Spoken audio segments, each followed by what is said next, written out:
नमस्कार दोस्तों, आप सभी का स्वागत है। इस वीडियो में हम बात करने वाले हैं एक व्यक्ति की जिनका नाम है इब्राहिम तोरे।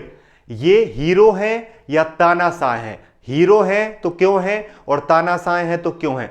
हम इसलिए भी चर्चा कर रहे हैं कि जिस देश का ये नेतृत्व कर रहे हैं उसी के पड़ोसी देश में हाल ही में हमारे प्रधानमंत्री गए थे, नाम था घाना। ये घाना से संबंधित नहीं है, उसके पड़ोसी देश से संबंधित है। इस देश के बारे में जानेंगे और इब्राहिम तोरे के बारे में भी जानेंगे और ये 2 सालों से चर्चा में क्यों हैं ये भी जानेंगे और उन कारणों को भी जानेंगे जिन कारणों से इन्हें जनता हीरो मान रही है और जिन कारणों से मीडिया इन्हें तानाशाह कह रही है। आइए शुरू करते हैं। नाम क्या है? नाम है इब्राहिम तोरे।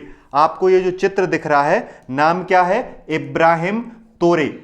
अब ये कहां के हैं? ये जो है बुर्किना फासो, अफ्रीका में एक देश है जहां पर ये नेतृत्व कर रहे हैं। 2022 में सत्ता में आए थे सैन्य तख्ता पलट के माध्यम से। मतलब कि इन्हें जनता ने नहीं चुना था, इन्होंने सैन्य तख्ता पलट किया था। 2010 से लेकर 2022 तक ये सेना के अधिकारी थे, कैप्टन थे। इस वजह से इन्हें कैप्टन इब्राहिम तोरे भी कहा जाता है। क्या कहा जाता है? कैप्टन इब्राहिम तोरे भी कहा जाता है। जन्म हुआ था 14 मार्च 1988 में और सत्ता में कब आए थे? बुर्किना फासो के अंतरिम राष्ट्रपति 2022 में बने थे। उस समय उम्र क्या थी? उस समय उम्र 34 वर्ष थी। वर्तमान में कितने वर्ष के हैं? 37 वर्ष के हैं। और ये चर्चा में इसलिए आए हैं क्योंकि ये पश्चिमी देशों से और खासतौर पे यूरोप के देश फ्रांस से दूरी बना रहे हैं और अफ्रीका के जो साहेल राज्य के जो देश हैं उनके साथ गठबंधन बना रहे हैं। मतलब कि एक 37 वर्ष का व्यक्ति पश्चिम जो है देश, खासतौर पे अमेरिका, यूरोप से दूरी बना रहे हैं क्योंकि उनके खनिज संसाधनों पर नजर रख रहे हैं। ये तो जो साम्राज्यवाद है, जो दुनिया के जो पूंजीवादी देश हैं उनसे दूरी बना रहे हैं और अपने अफ्रीका के नजदीकी देश जो हैं उनके साथ काम कर रहे हैं। साथ में जनता की भलाई के लिए, शिक्षा के लिए, स्वास्थ्य के लिए और अपने देश के संसाधनों की रक्षा के लिए काम कर रहे हैं। इस वजह से ये चर्चा में है। पश्चिमी मीडिया इन्हें तानाशाह कहती है और बुर्किना फासो की जनता इन्हें हीरो मानती है। आइए आगे कारण भी जान लेंगे, लेकिन हम पहले ये जान लेते हैं कि बुर्किना फासो है कहां पर। देखिए, बुर्किना फासो जो है वो उस देश की राजधानी क्या है? बुर्किना फासो देश की राजधानी ओउगाडुगु है। ओउगाडुगु इस देश की राजधानी है और यह कभी किसकी कॉलोनी हुआ करता था? यह कभी फ्रांस की कॉलोनी हुआ करता था। मतलब कि बुर्किना फासो जो है वो किसके कब्जे में रहा है? फ्रांस के कब्जे में रहा है और 2022 तक फ्रांस उस पर इन्फ्लुएंस रख रहा था। लेकिन 2022 में जैसे ही इब्राहिम तोरे ने सैन्य तख्ता पलट किया, उन्होंने फ्रांस से भी दूरी बना ली, अमेरिका से भी दूरी बना ली। इस वजह से जो पश्चिम के देश हैं, जो यूरोप के देश हैं, इन्हें तानाशाह कहते हैं। ठीक है। बुर्किना फासो जो है वहां पर अभी अंतरिम सैन्य शासन है। लगभग 2.3 करोड़ की जनसंख्या है। बुर्किना फासो किस महाद्वीप में है? बुर्किना फासो जो है वो अफ्रीकी महाद्वीप में है और यहां की जनता 60% जनता इस्लाम को फॉलो करती है, 25% जनता जो है वो ईसाई धर्म को फॉलो करती है। तो अफ्रीका महाद्वीप, देश का नाम बुर्किना फासो, अंतरिम राष्ट्रपति का नाम इब्राहिम तोरे और इस देश की अगर बात करें तो यह फ्रांस की कॉलोनी रहा है। 2.3 करोड़ इसकी जनसंख्या है।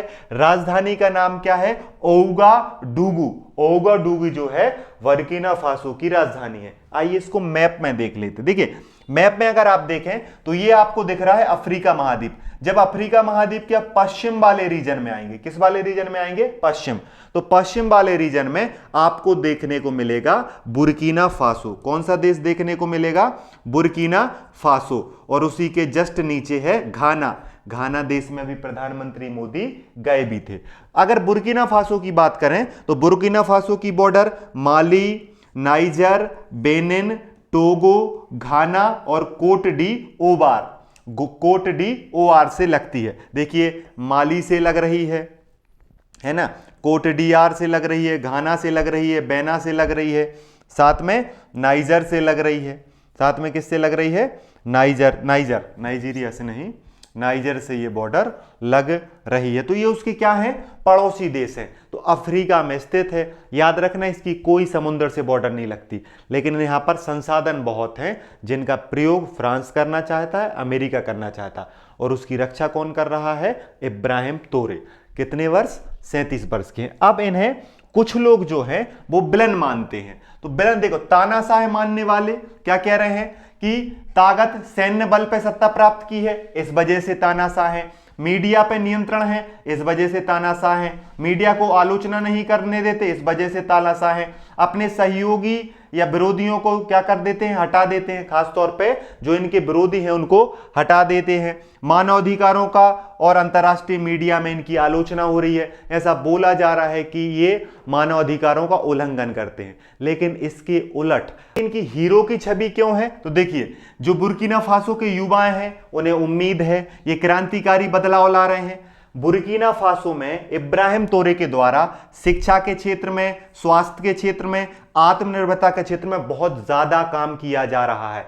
इन्होंने, सऊदी अरब ने इन्हें 200 मस्जिद बनाने का ऑर्डर दिया था। उन्होंने कहा मैं मस्जिदें नहीं बनाऊंगा, मैं स्कूल बनाऊंगा। अगर आप मस्जिदों की जगह मुझे स्कूल बनाने के लिए पैसे दे रहे हैं तो वो मैं ले लूंगा, मस्जिदों के लिए नहीं लूंगा। मतलब धर्म की जगह इन्होंने शिक्षा को चुना, और ये स्वास्थ्य के लिए काम कर रहे हैं, संसाधनों की रक्षा के लिए काम कर रहे हैं। साथ में ये पैन अफ्रीका विचार, ये कह रहे हैं कि अफ्रीका को एक साथ आना चाहिए और ये जो पश्चिमी देश हैं इनसे दूरी बनाना चाहिए। ये पश्चिमी देशों, खासतौर पे फ्रांस से दूरी बना रहे हैं, यूरोप से दूरी बना रहे हैं, अमेरिका से दूरी बना रहे हैं, और किसके साथ जा रहे हैं, ये रूस के साथ क्या कर रहे हैं, साझेदारी कर रहे हैं। ये कूटनीतिक तरीके से चल रहे हैं। देखिए, यूरोप जो है और अमेरिका रूस का विरोध कर रहा है, इनको भी किसका विरोध करना है, अमेरिका, और किसका विरोध करना है, यूरोप का। इसलिए किसके साथ सहयोग कर रहे हैं, रूस के साथ सहयोग कर रहे हैं। साथ में युवाओं और गरीबों में अत्यधिक लोकप्रिय हैं। लोकप्रियता का कारण है ये जनता के लिए काम कर रहे हैं, उनके संसाधनों की सुरक्षा कर रहे हैं, उनको शिक्षा देने का प्रयास कर रहे हैं, और उनकी जो समस्याएं उनको दूर करने का प्रयास कर रहे हैं। इस वजह से बुर्किना फासो की जनता, युवा इन्हें क्या मान रही है, हीरो मान रही है। जबकि पश्चिम की मीडिया, मानवाधिकार संगठन जो हैं वो इन्हें विलन मानते हैं, क्योंकि वो मीडिया पर रोक लगाते हैं और मानव अधिकारों का हनन होता है। क्योंकि बुर्किना फासो और अफ्रीका के जो देश हैं वहां पे वायलेंस बहुत ज्यादा है, अशांति बहुत ज्यादा है, उस वजह से वहां पे मानव अधिकारों का उल्लंघन होता है। आप इनके बारे में क्या सोचते हैं, आप इन्हें हीरो मानते हैं या क्या मानते हैं, तानाशाह। एक कहानी और है, एक कहानी और है। जब इन्हें, देखिए ये इब्राहिम तोरे हैं, इन्हें सऊदी अरब ने ऑफर दिया था 200 मस्जिद बनाने का। कितने मस्जिद बनाने का, 200 मस्जिद बनाने का। तो इब्राहिम तोरे ने 200 मस्जिद बनाने से मना कर दिया। उन्होंने कहा कि मैं मस्जिद के लिए पैसा नहीं ले सकता, मैं मस्जिदें नहीं बना सकता, अगर आप स्कूल बनाने के लिए पैसा दें तो हम पैसा ले सकते हैं। मतलब धर्म की जगह पे उन्होंने शिक्षा को चुना, जो इन्हें एक नायक के तौर पर सामने लाता है बुर्किना फासो, जो उनकी प्रसिद्धि की वजह भी बनी कि इन्होंने इतना बड़ा ऑफर ठुकरा दिया। साथ में जब ये 2023 में पुतिन से मिलते हैं, रूस के राष्ट्रपति पुतिन से बुर्किना के अंतरिम राष्ट्रपति हैं, नाम है इब्राहिम तोरे, जब 2023 में मुलाकात होती है तो चर्चा का विषय बनता है कि ये रूस के साथ काम कर रहे हैं और अमेरिका और यूरोप का विरोध कर रहे हैं। इस वजह से और चर्चा में आ जाते हैं। मीडिया इन्हें तानाशाह दिखाती है, मीडिया इन्हें जो है वो विलन के तौर पर दिखाती है, लेकिन जनता इन्हें क्या मानती है, हीरो। आप क्या मानते हैं, हमें कमेंट करके जरूर बताएं। इस वीडियो में इतना ही। वीडियो पूरा देखने के लिए धन्यवाद। पढ़ते रहिए, मुस्कुराते रहिए और अपना ध्यान रखिए। जय हिंद, जय भारत।